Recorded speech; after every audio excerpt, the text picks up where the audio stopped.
안녕하십니까, 레필입니다. 8월 20일 원자력 테마 보도록 하겠습니다. 오늘도 혼조세를 보였습니다. 상승 하락 종목 번갈아가며 있었고요. 크게 많이 오르거나 내려간 종목 없었습니다. 먼저 증시 동향부터 보겠습니다.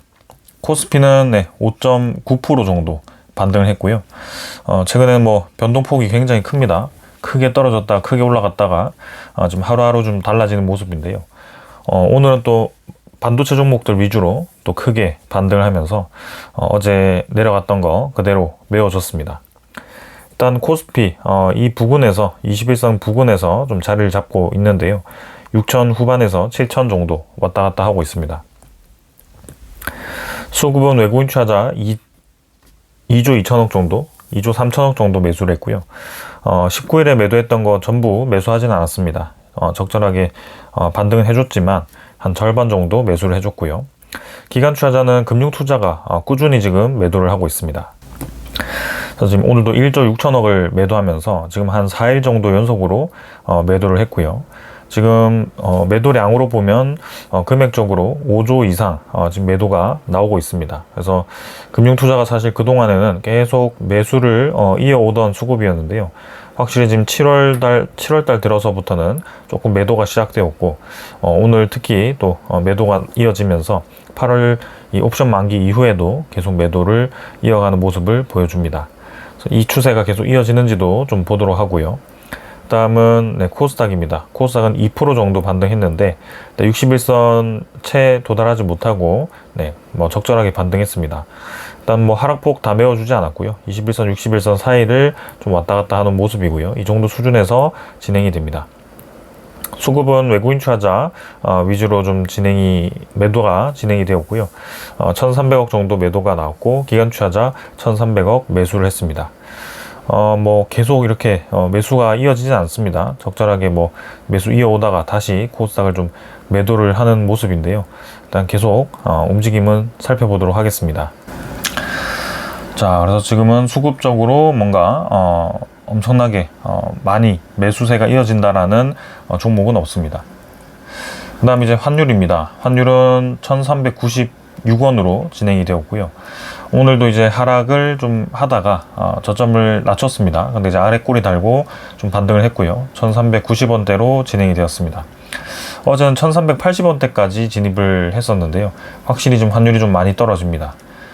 분명히 이제 하이닉스에 대한 ADR 상장 영향도 좀 있었고, 미국의 재무부가 이제 환율에 개입한다라는 그런 시그널도 좀 있었고, 여러모로 지금 이제 환율을 떨어뜨리는 추세가 좀 이어졌습니다. 그 덕에 지금 이제 월봉 추세상으로는 좀 이제 크게 떨어지기도 했는데요. 근데 확실하게 지금 추세가 완전히 꺾이진 않았습니다. 이 저점 라인을 계속 높여가는 이 추세는 여전히 이어지고 있는 상황이고, 60 월봉선을 따라서 좀 올라가고 있기 때문에 이번에도 이 라인 부근에서 다시 반등이 시작될 수도 있습니다. 왜냐하면 지금 여전히 달러가 떨어질 만한 그런 좋은 상황은 아니기 때문에 좀 상황을 계속 주시를 해볼 필요가 있습니다. 해외 증시는 다우 나스닥은 반등했습니다. 다우는 0.2% 정도 반등했는데요. 근데 크게 많이 반등하지 않았고요. 21선 근처에 수렴을 한 상황이고, 나스닥도 큰 반등 없이 아래꼬리 좀 더 내리면서 진행이 되었습니다. 그래서 지금 전 고점을 탈환을 하지 못한 채로 조금 눌러지는 형태로 진행이 되고 있고요. 반등을 이제 V자로 빠르게 하긴 했습니다만 현재는 더 강한 반등이 나오지는 않고 있습니다. 그래서 좀 더 상황을 볼 필요가 있겠습니다. 니케이도 1.3% 반등을 하면서 진행이 되었는데요. 고점 대비해서는 빠르게 떨어진 이 하락폭을 메워주지는 않았고요. 일단 적정 수준에 위치를 하고 있습니다. 자, 이 정도로 보고 오늘 지수 선물 넘어가겠습니다. 확실히 이제 어제 특이한 상황이 있었습니다. 비트코인이 지금 9,950만 원까지 급격하게 반등을 하기 시작했습니다. 그동안 이제 8천만 원 후반 정도에서 계속 이 지지부진하던 비트코인이 어제 이제 트럼프의 연설이 이제 비트코인과 관련된 연설이었거든요. 그래서 그 소식과 함께 또 이렇게 급등을 하는 모습을 볼 수가 있고요. 특히 이제 인플레에 대한 리스크가 좀 있을 때 이 비트코인은 좀 반등하곤 하는데 확실히 지금 그 추세가 좀 보입니다. 그래서 이 인플레에 대한 움직임도 우리가 계속 좀 주시를 해야 될 것 같습니다. 지수 선물은 지금 US테크 100 0.2% 정도 하락을 하고 있습니다. 그 외에 이제 나머지도 지금 조금씩 하락을 하고 있고요. 뭐 크게 많이 내리고 있지는 않지만 장중에 이제 플러스로 올라갔던 지수가 지금 선물이 좀 빠지고 있는데요. 향후 이제 이 본장이 열리고 이 오늘 밤에 어떻게 되는지도 좀 살펴보겠습니다. 원자재 가격이 좀 올라가는데요. 국제유가가 86.99달러, 87달러 근처까지 올라가고 있습니다.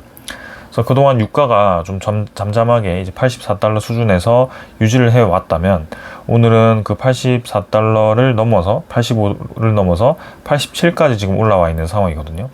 그래서 상당히 지금 유가가 또 부담스러운 상황까지 가고 있다.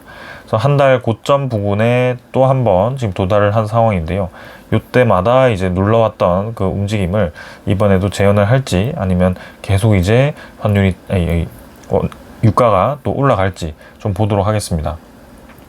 어쩌다 보니 또 그림이 N자로 지금 올라가는 형태로 진행이 되어 버렸기 때문에 유가가 여기서 더 올라가게 되면 확실히 이제 좀 시장이 부담스러운 가격대로 진입을 하게 됩니다.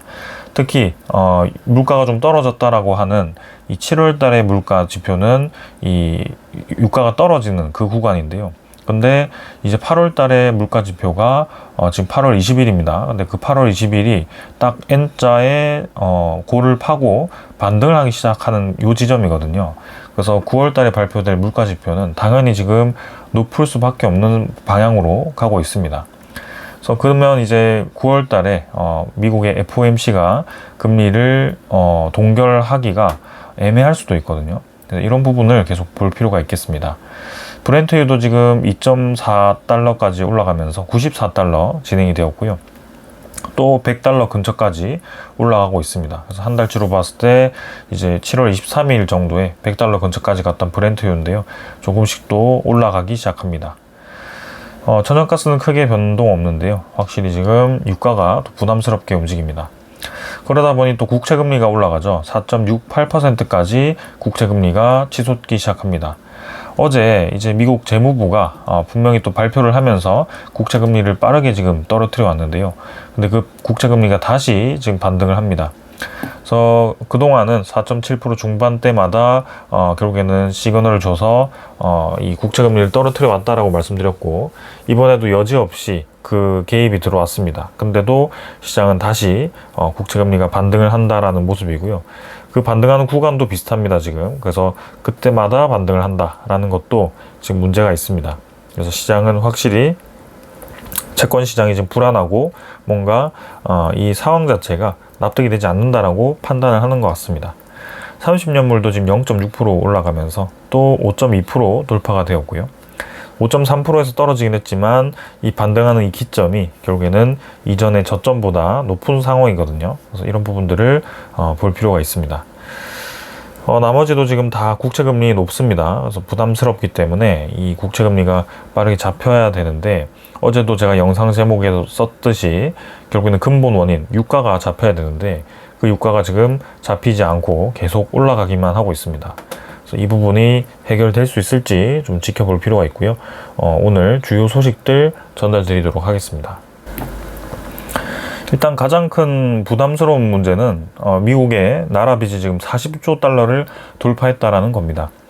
근데 이 40조 달러 돌파는 사실 뭐 새로운 건 아닙니다. 이미 미국의 이 부채는 상당히 많다라는 것을 다들 알고 있었던 상황이고요. 그래서 이 뭐 40조 달러가 엄청 새로운 뭐 갑작스런 상황이 아니기 때문에 점진적으로 쭉 올라가던 상황이었거든요. 그래서 이 부채가 이렇게 40조 달러라는 것에 우리가 집착할 필요는 없다.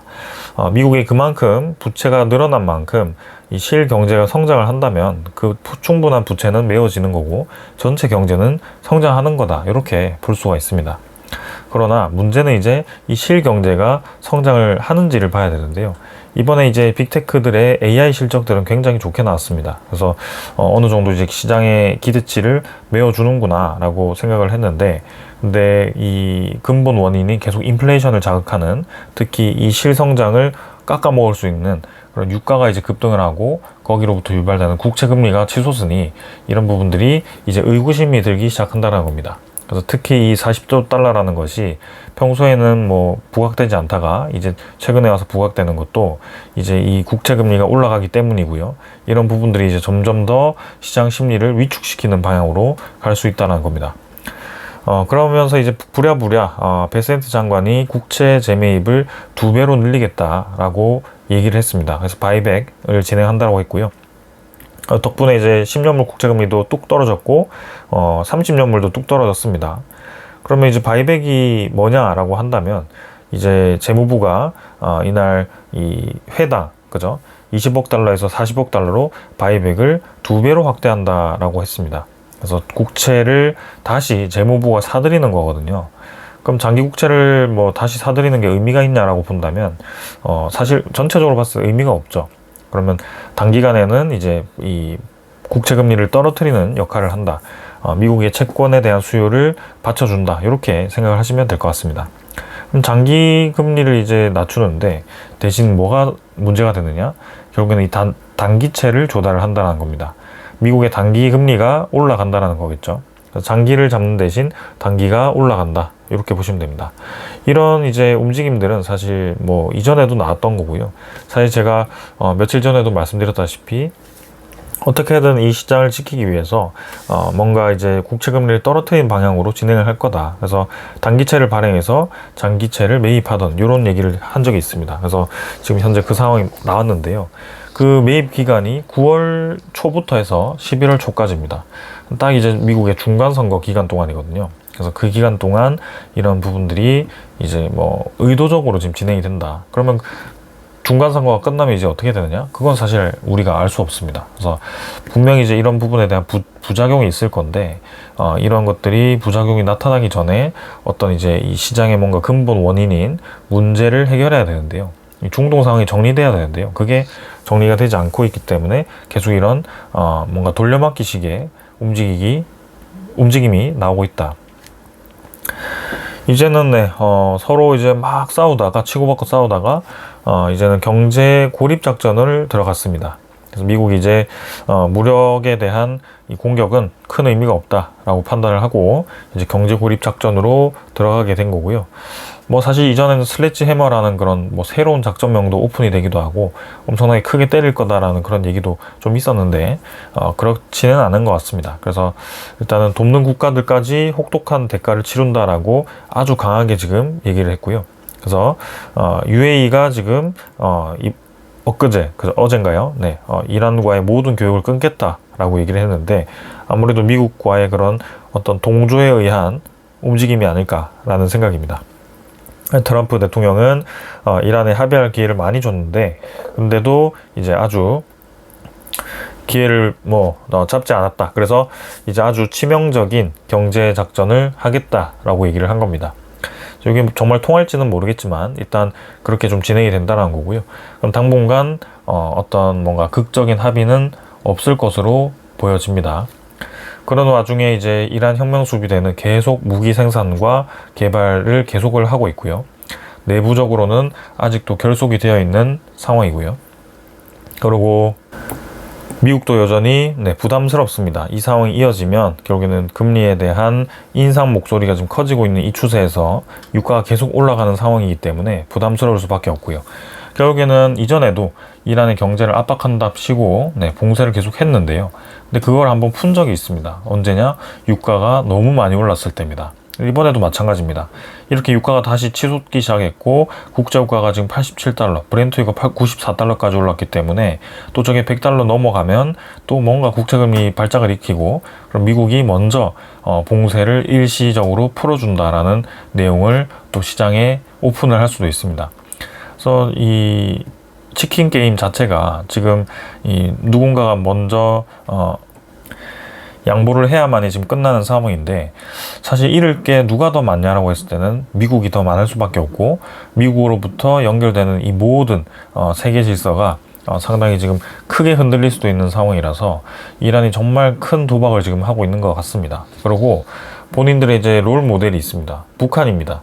그래서 지금 핵무기를 57개나 지금 가지고 있다라고 트럼프가 아주 구체적으로 얘기를 했고요. 그래서 이번에 그 김정은과 타협을 추진한다라고 얘기를 했습니다.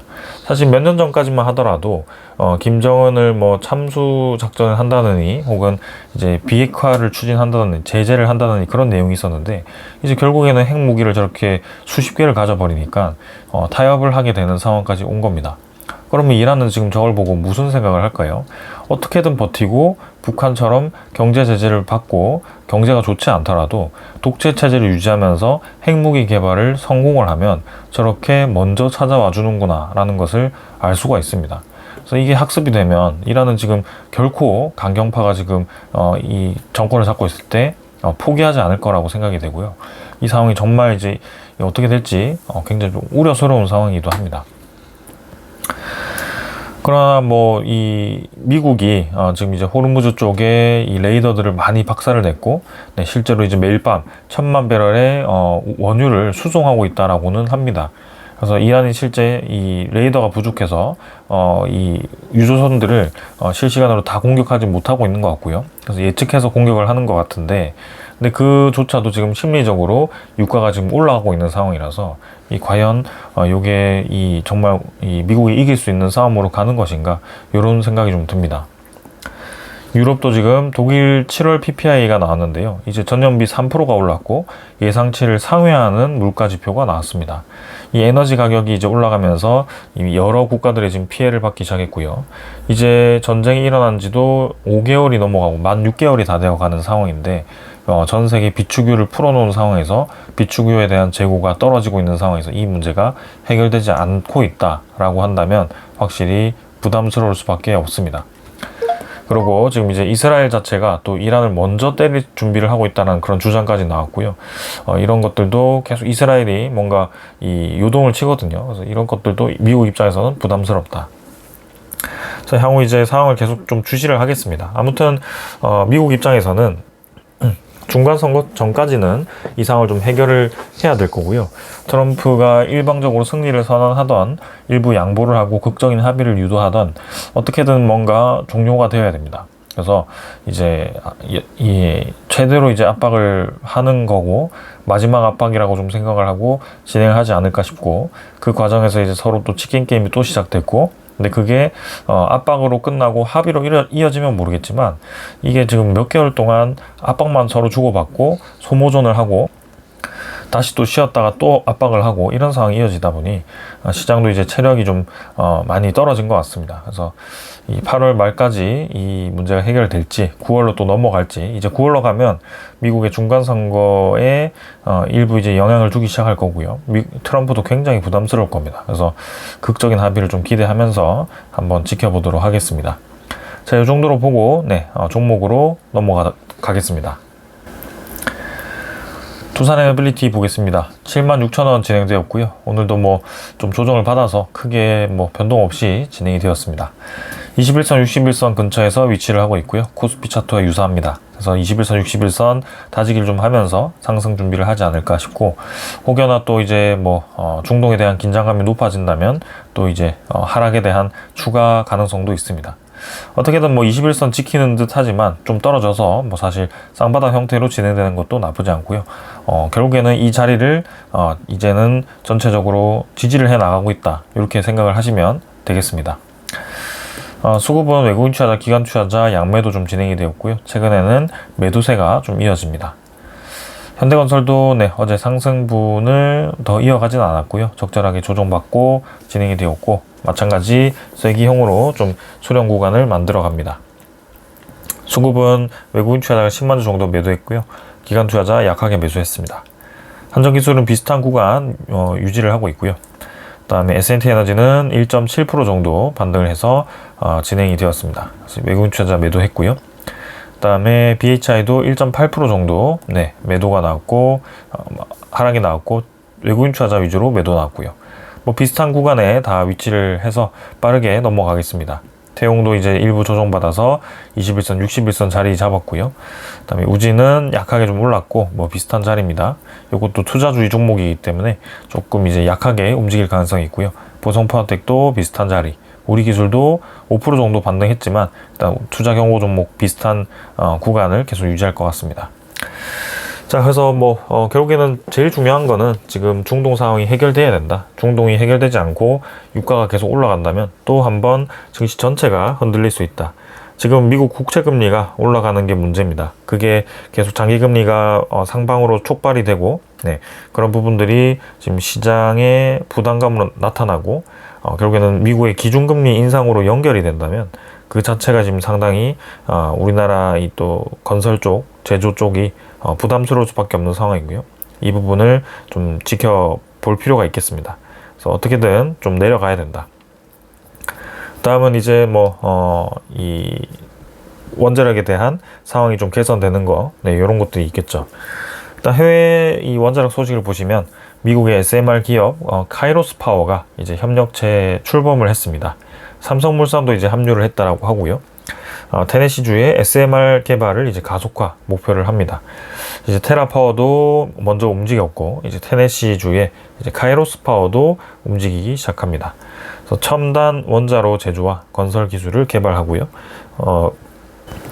우리나라 국내 기업 삼성물산이 이제 같이 협력을 하는 것이 좀 인상 깊습니다. 그래서 일단 삼성물산과 영국의 용접 전문 기업 캠브리지 베큐um 엔지니어링이 이렇게 역할을 담당한다라고 하고요. 그래서 그 관련해서 원자력 구조물용 프리캐스트 콘크리트 시공을 하고 이런 기술들을 개발을 하는 것 같습니다. 용접 기술도 이제 전자빔 용접 기술이라고 해서 이제 SMR을 빠르게 생산할 수 있는 차세대 기술인데요. 이런 부분들을 좀 볼 필요가 있겠습니다. 자, 그 다음은 이제 국내 얘기인데요. 오늘은 요게 좀 더 인상 깊었습니다. 2040년에 최대 전력 수요가 165기가와트로 결국에는 12차 전력 수급 기본 계획이 이렇게 전력 수요가 급증한다라고 결론이 났고요. 기존 전망보다 대형 원전 19기만큼 늘었다. 26기가와트가 지금 는 겁니다. 그만큼 지금 반도체 클러스터와 그다음에 인공지능 데이터 센터가 확실히 지금 이 정기적인 수요가 많다라고 결론이 났고요. 반도체에서 20기가와트가 늘어났고 데이터 센터가 7.9기가와트가 늘어났습니다. 이 두 가지 모두 안정적인 기저 에너지원이 필수적이고 간헐적인 에너지로만은 운영하기가 힘든 에너지원들이죠. 그래서 무려 그 26기가와트를 그 기저 에너지원을 활용해야 돼서 상당히 이제 많은 기저 에너지원이 필요하다, 불가피하다라는 것을 보여줬습니다. 그럼 당연히 원자력 발전에 대한 비중이 늘어날 수밖에 없고요. 일단은 국민에 대한 그런 여론조사를 해서 그런 의견을 수렴해서 진행을 한다라고는 하지만 결국에는 이 원전을 짓지 않는 방향은 사실 굉장히 어려워졌다라고 생각이 됩니다. 그리고 이제 LNG를 마구마구 또 늘리기도 애매하고요. 그래서 그 LNG의 그런 이 탄소에 대한 배출, 그것을 저감할 수 있는 또 새로운 기저 에너지원이 또 주목을 받을 수 있고, 그리고 원자력 발전에 대한 움직임도 상당히 가속화될 것으로 기대됩니다. 자, 여러모로 지금 에너지에 대한 중요성이 높아지고 있고, 특히 국내 에너지 시장이 생각보다 수요가 많습니다. 그러면 이제 우리나라 이 에너지 플랜트 기업들도 국내 에너지 수요에 맞춰서 움직일 가능성이 커졌고요. 확실히 움직임이 나올 겁니다. 자, 딱 하나 이제 이 중동 상황만 정리돼서 인플레이션에 대한 우려감을 낮춰만 준다면 더더욱 좋을 것 같은데요. 그게 이 금리 상승과 계속 이 뭔가 부채에 대한 부담감을 지어준다면 이 플랜트 기업들도 결국에는 장기적인 체력이 좀 부족해질 수 있거든요. 그래서 상승 사이클이 생각보다 늦어질 수 있어서 그게 좀 우려스럽습니다. 일단 상황 계속 지켜보면서 대응하도록 하고요. 이 정도로 하고 오늘 영상은 마무리하도록 하겠습니다. 감사합니다.